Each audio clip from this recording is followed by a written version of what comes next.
হাজে random দে শালকুম দি কুরের গুস্ত। আসসালামু আলাইকুম, ওনারা বেগুন কেন আছেন? আশা করি ভালো আছেন। আলহামদুলিল্লাহ আমিও আছি ভালো। তো এই যে পেঁয়াজ রসুন আদা বেগিন কুড়ি লইম একে একে রসুনের কোয়াশ এগুলো চুলি লই সুন্দর করি।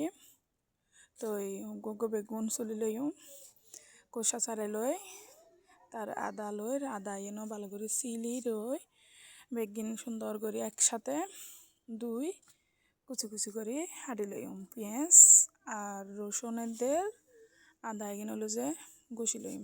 তো শালকুম দিয়ে যেহেতু রান্ধুম কুরের গুস্ত শালকুম গুণ আগে দিয়ে চিলি লইয়ের দুয়ো শালকুম লই অত্যন্ত মজা লাগে এভাবে রাঁধিলে। তো আজ রাঁধির কুরের গুস্ত দিয়ে শালকুম এই যে শালকুম চুলো গিয়েও এবার একখানা বড় বড় করে টুকরা করে লইম। এই যে টুকরা করে লইর তো শীতকালে এনে তো এক ধরনের সবজি পাওয়া যায়, শালকুমও শীতকালীন সবজির মধ্যে তো খুবই ভালো লাগে শালকুম। এই যে সন মাসাল্লাহ বহুত বড় হচ্ছে উগ্র দুনুও দিউম দুনুও কুড়ি লই পালা করি দুই দেয় যে সুন্দর করে টমেটো দিই শালকুম দিই পেঁয়াজ পাতা দিয়ে রাঁধি লই একদম কুড়ের বস্ত। টমেটোরও বড় বড় পিস করি করে 4 টুকরা করি লই টমেটো গোড়া শেষ যে সন মাসাল্লাহ কি সুন্দর লাগে।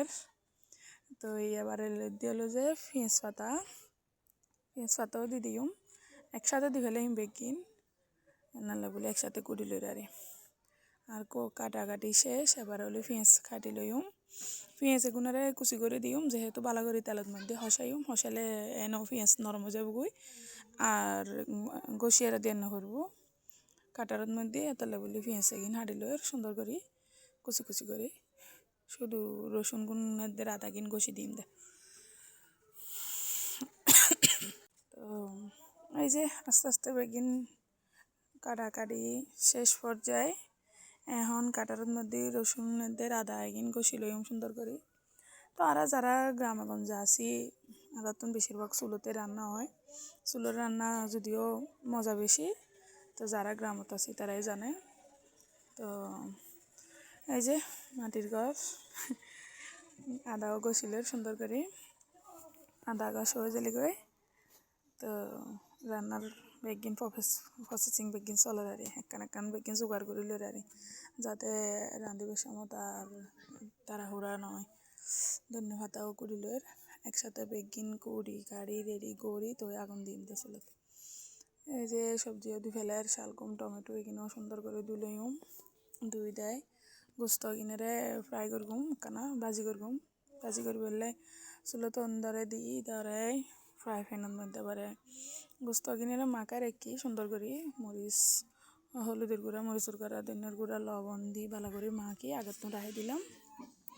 তো এবারে বেগিন একে একে সুন্দর করে বাজি করে লইম যেহেতু শালকুম দিই মেতালে বলি বাজি করি নইলে বাজি নকরি এনে কাঁচাই রাঁধি বেশিরভাগ। তাহলে সবজি দিয়ে রাঁধিলে একখানা বাজা করে দিয়ে বাজি করলে মজা হয় হেতে এনারলে বলি। তো এই তো আর প্রায় শেষের মিকে গুস্ত ভাজা সন হতো সুন্দর কালার এসছি। এই যে মশলা টশলা বেগিন মাখিরা হনে এনে তো সুন্দর কালার এসছি দে খুব তাড়াতাড়ি বাজিয়ে যাই অল্প সময়ের মধ্যে। এবারে রান্না শুরু করবো।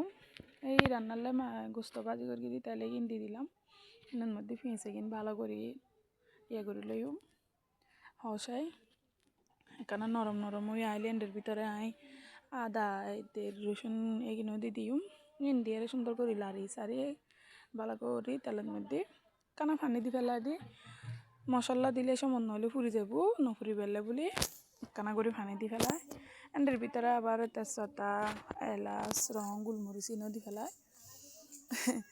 এবারে হলুদের গুঁড়ি ধনিয়ার গুঁড়ি মরিচের গুঁড়ি মাংসর মশলা বেগিন দি ভালো করে হসাই লইম একবারে হসা হইলি তো ওই যে এন্ডের ভিতরে শালকুমিন দিম দেখ মরিচ যত মানে হসা রান দিব তত মজা।